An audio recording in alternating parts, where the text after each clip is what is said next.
Hello, everyone, and welcome back. In today's episode, we are going to take a look at the top 10 board games to start your collection.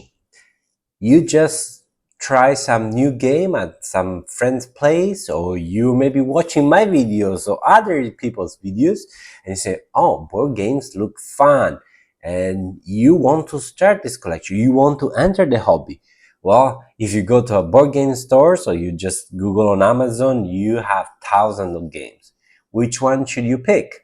Well, let's assume that you are the kind of person that is willing to try everything and is also the person that is going to invite people, introduce these games to people new to the hobby.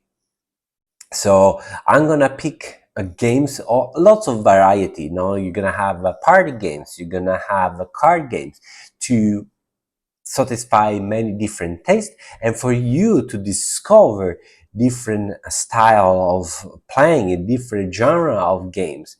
And then maybe after you start your collection, you can customize, you can curate your collection based on your taste, based on your experience, and based on the people that you meet. I don't deny that my collection has changed through the years because I'm playing with different people and I want to have some games that other people don't have, because what is the point to have games that everyone has? I play the other people's game. I want to find something that other people don't have, and I also want to have some games that I'm happy to introduce to new people, that people that perhaps have played, Monopoly, Risk, or card games, very simple card games or very popular card games with a regular deck of cards, and they're gonna say, "Oh, board games can do something different." And so this is also the kind of list I want to pick: games that they do something different, they stood out among the crowd. And so when you're gonna have in your collection, no matter who is gonna come and visit you, they're gonna find something they're gonna enjoy for sure, including you. I also picked these games in terms of availability. There have many games that have been released through these years, but maybe they're hard to find, out of print, or there are better versions that are easier to come by, and so I encourage to pick those. At number 10, we have a party game. You're gonna have many people coming, and you want to perhaps have an icebreaker, or after dinner you want to relax a little bit before say goodbye to everyone. And so you want to have something simple, not too heavy, not too complicated, that everyone can understand and yet can give you a very good time. And this is Just One. Just One is an incredible party game. What you do, you work cooperatively to help one of your teammates to identify one word, a secret word. That the way you do it, you're gonna write on a cardboard one clue, a word that can relate to the one you will try to guess. And anyone does that secretly, and then they reveal, and you are gonna eliminate all the matching of all the similar words. So only the unique ones would be revealed to the person that needs to guess the word. So when you want to give the clue, you don't want to be too obvious, because perhaps everyone is going to write the same thing, but you don't want to be too obtuse, because otherwise you're not going to be very helpful. It's a great word game. It's really, really interesting. Everyone that gets it, people can come in, can go out, they can join the party, they can look at the party. It's very entertaining also to watch it. And so Just One is an excellent game to start your collection. Picking this list was extremely difficult. So I'm gonna cheat right away. I'm gonna cheat probably in all of these entries. I'm gonna give you other names. If you don't find Just One, or you don't like the idea, try Dixit. Or try Detective Club. These are very similar games. Again, you're working in this case competitively to figure out, for example, in Dixit, you're trying to figure out which cards are the cards given by the clue giver, and whoever is able to disguise their cards, they get some points. There's lots of talking. The cards are beautiful, and also doesn't require high skills in terms of acting, trying to come up with excuses, because sometimes the excuse, "Oh, this is the only card that I have," it's pretty good. And then many you will be surprised how many times, even if you are saying the truth, this is what you have. At number 9, I decided to put a card game.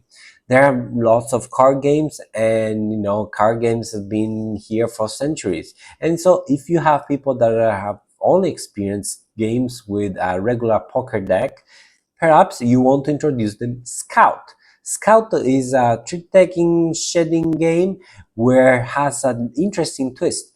Each card has two sides, or better, has two halves, and when you pick up your hand, you don't shuffle. And so you need to shed your hand by just playing cleverly with the cards that you are dealt in that specific order. You can do some manipulation. You can play, you can pass at some point. You can pick up the cards from the that were played, and then in that moment you can rearrange them and in your hand. Very, very clever. It's easy to teach. Perhaps you need maybe one round to teach, but whoever has played the card see this familiar taste of a card shedding game, trick-taking game with this twist, they're gonna be fascinated by this concept that they cannot rearrange their hand. And so this is an excellent game to have in your collection for those people. And if you cannot find Scout, perhaps you can start with the Crew or For Sale. The Crew is also a very familiar flavor in terms of trick-taking, but this is a cooperative trick-taking game, and where people are trying to accomplish missions. How do you do that? Well, you need to use your trick-taking knowledge to accomplish those missions. Missions could be, one player needs to win only one trick, another player needs to win all the sevens and things like that. And you cannot communicate all of this. Very, very clever game. Whereas For Sale is also a party game. It's a card game where it has a very simple concept where you start with money, you bid money to win cards which represent houses, and then you use these cards to try to win most money. It works very well. It's very simple to teach, and also an excellent game for big groups of people. Plays at 6 very, very smoothly. And so at number 9 we have Scout, the Crew, or For Sale. At number 8, I want to put some abstract game, and as an abstract game I put Cascadia. Cascadia is a tile-laying game. It has a theme based on it. So essentially it's an abstract game where you are trying to create the large area of mountains, river, prairie, but at the same time you're also allocating tokens with animal tokens to create patterns, specific patterns that will score you point. The game is very simple. At your beginning of turn, you have one choice to make: which pair of a tile and animal token you want to take. Then you have some tokens that you can spend if you want to unpair what you want to take, and then you allocate it on your board. Very simple, but yet super, super crunchy. It's an incredible game. I'm addicted to this game. I'm really addicted to Cascadia. So if you want to bring something a little bit more posh, sometimes abstract game look posh, this is definitely one to consider. And also, obviously, if you talk about abstract game, one game to consider is Azul. This is a masterclass of a game that everyone enjoys, super crunchy. And if you need to pick among all the Azul version that you have, I will pick with the first one. I sold millions of copies for one reason, and this is still one of the best abstract game out there. At number 8, we have Cascadia or Azul. At number 7, I put a genre that I love, which is racing game. And as racing game, obviously there are so many. Some of them are a little bit more complicated. Some are also more expensive. And I picked a racing game that is easy to teach and has that kind of cheering vibe, also kind of party game-ish. And this is Downforce. In Downforce, you have one card that you would like to make a win, and you have a hand of cards. And during your turn, you play one card. Each card you play allow several cards to move at the same time, but at different speed. And so, yes, you want to favor yours, but when you favor yours, perhaps you're also pushing other opponent's car. Yes, you get points if your car wins, but throughout the game, you bet which car is gonna come first, second, and third. And so not necessarily you're gonna win if your car wins, but if you manage to bet accordingly every time and properly, then you can actually win the game even if your car is not the winner. And that's great, because that's really deflating when you see your car and there hasn't have any hope to win the game. But you can leverage your good betting skills to win the game. On a similar ending, we have a Camel Up. Camel Up is more a party game where you are also betting on camels. They're a little bit more whimsical. Some are going backwards, some are going forward. They go all on top of each other. It is more chaotic, but it's still an excellent game. For my pick, a number 7, a game to start your collection is Downforce. At number 6, I picked something a little bit more meatier, some Euro games. It's difficult to pick a Euro game, and obviously you need to see if you are interested. But I picked this game because we put together or will make happy almost any gamer, and this is Scythe. Scythe is a Euro game, but it has a very nice theme. On top of it, and very thematic. You have this dystopian Russian setting, and you have every turn you have a very simple selection. You have a board where you select your action. So you do your action, you can produce resources, so there is resource management. You can move your people on the board, so and then you can make upgrades, you can discover cards. So yes, it's a very simple action selection, but you also have a lot of the board happening. You have area control, you have a combat, so you have the choice with this board game to try flavors of any other type of games, a little bit more sophisticated in terms of complexity, more rules, but not too difficult that it cannot be introduced to other people. And if you have gamers or people in the hobby coming to your place, I guarantee you they will be happy to join you at the table and play Scythe. And from the same publisher, if you don't find Scythe, definitely I encourage you to take a look at Viticulture, the Essential Edition, or Everdell. Everdell is also a nice Euro game, a beautiful looking game, and where you create a tableau, you have a combo, you start showing some more complexity into your games. There are more rules on those games. And what I like at Everdell is the asynchrony that you get to the players. Players compete to create this village of 10 cards, I believe, and there's a resource management. But when you do that, not everyone's work at the same pace. You try to have a tableau that allows you to build more action during the turn, to do more action during your turn. And so I like that some people are more ahead in the time frame of the game, and some are a little bit lower, so a little bit behind. And so they can, because they're just being more efficient in their engine or in their actions.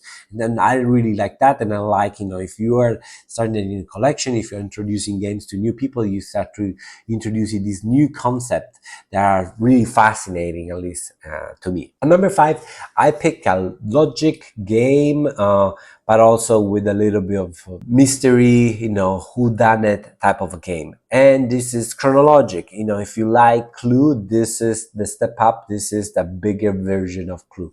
In Chronologic, there is a murder, and you need to figure out who did it, at what time, and which location. Very similar to what Clue is. What this game does is you have cards that are shared, or you have cards available, and you have location. And when you do, you take this card, it's kind of you question where this character was at a specific time. And you take the card and you overlay with a special frame that shows you some information. Some of this information will be only for you, and some will be shared. So what I like is that everyone is involved throughout the game and other people's turn, because they're gonna get information about this case, how to solve this case. And again, the people take turns in this way until someone figure out the right answer. What also I like that different scenarios, different difficulties, and it is very quick. You may say, "Oh, wow, wait a second, I'm gonna take a game that has 15 scenarios, I believe, in one box, and then what do I do? Should I just remove it, throw away, give it away?" Well, because the information is really numbers and locations and names, I guaranteed you when you finish all the 15 scenario, you can go back and play in the scenario number one. And you have no idea who did it. Especially, and if you wait, 1 or 2 months, definitely you will not remember anything about it. So this game, I would say, is almost infinite number of plays, unless your memory is that good to remember so many details. And if you like deduction games, a little bit more difficult to find is Hooky. Is also a clue type game, but this time you are trying to use words to find what letters other people have. Every player has a hand of letters, and they need to make words with those, and they're going to give clues in terms of how many letters of the word that they said are present in their hand. And so by exclusion, you have some also letters shared publicly. You try to figure out that. Very hard, but very satisfying. And this is Hooky. And number four, I put another type of genre of games, which is deck building engine. And this is the number four. We have Century Spice Road. This is a simple game with a deck of cards. You are merchants, try to sell spices, and spices. When you sell spices and you make your stand, substantially you get victory points. During your turn, you have substantially three options. One, you pick up a card from the river. Two, you can play a card from your hand, or you can spend the resources to buy or fulfill one of the stands. And what you do, you try to get cards in your hands to make combinations or of actions. What I mean is, you start with yellow resources. You have a resource, try to convert to another resource, and that resource becomes something else, and that's kind of a chain reaction that you try to build in your hand. And then what I like is, like, when every time you play a hand card, you put it face up. It is not discarded, just you cannot play it until you pick it up. And so you try to be as efficient as possible before you do the pickup action to reset your hand. And it's a very clever game, very engaging, very quick. This is Century Spice Road.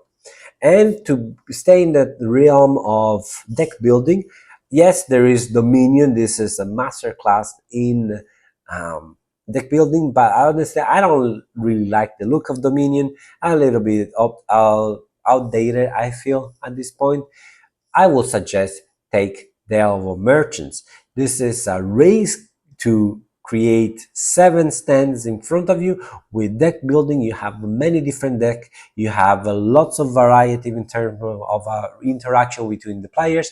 Great artwork. So this could be another excellent choice for your collection. And number 3, I picked 2-player games.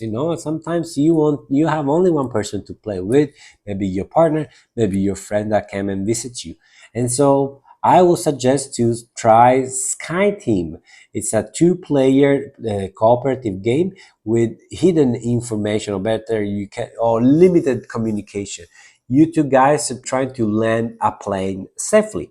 In the way you do it by placing dice that you have rolled behind the screen on the main board, on the communal board.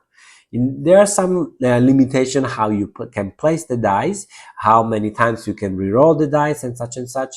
And the thing is, the limited communication is about what kind of dice you have behind the screen. You would like to tell your partner, that you can only place your dice in a specific location, because again, there are restrictions where the dice can be placed, the order where you can place them.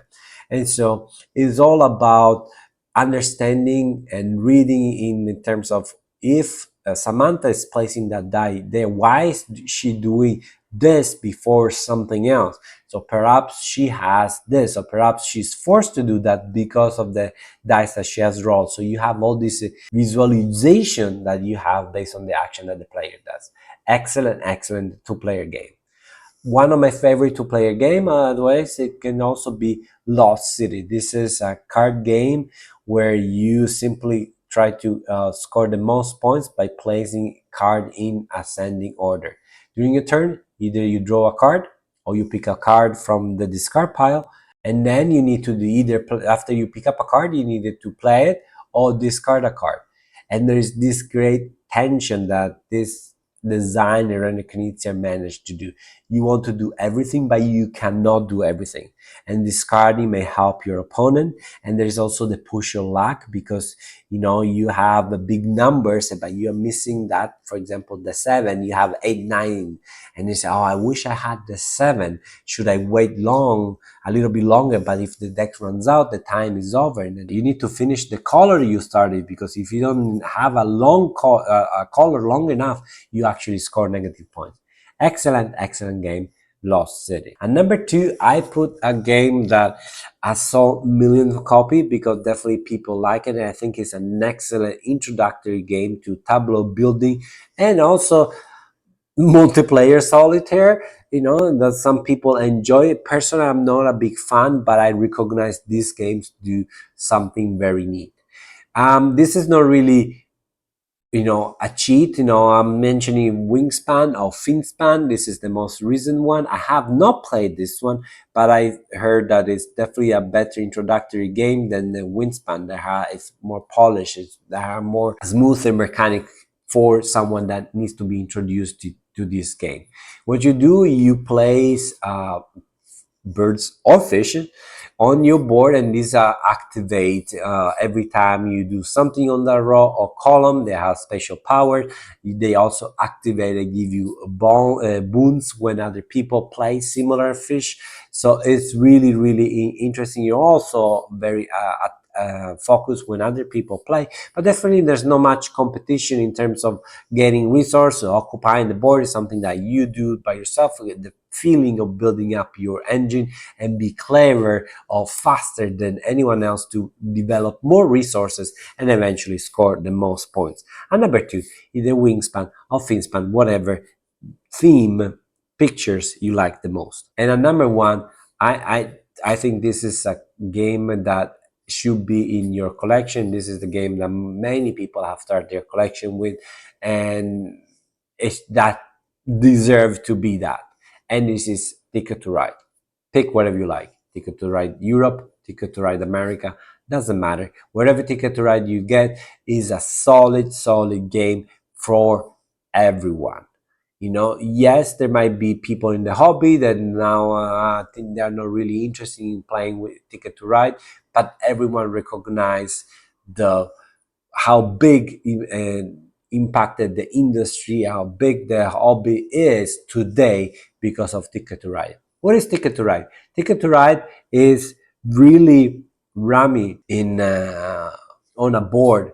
You collect cards of train cards, are basically colors, and then you play sets of these colors to lead your train track.